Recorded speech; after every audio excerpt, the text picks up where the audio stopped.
patuloy ang pag-arangkada po ng Solar Mobile Computer Truck sa iba't ibang paaralan po sa bayan po ng Asingan upang maghatid ng dagdag na kaalaman sa mga estudyante.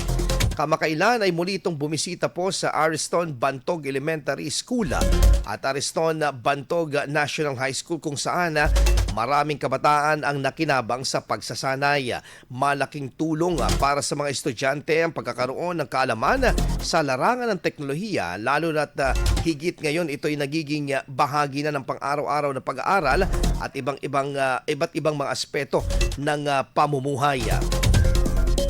Sa isinagawang basic computer literacy training, sumailalim ang mga estudyante sa iba't ibang sesyon ng pagkatuto.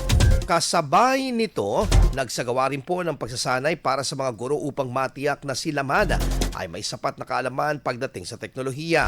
Ayon sa mga opisyal, mahalaga ang ganitong inisyatiba upang mapalawak ang digital literacy ng mga kabataan at guro nang sa gayon ay makasabay sila sa mabilis na pag-unlad ng makabagong teknolohiya.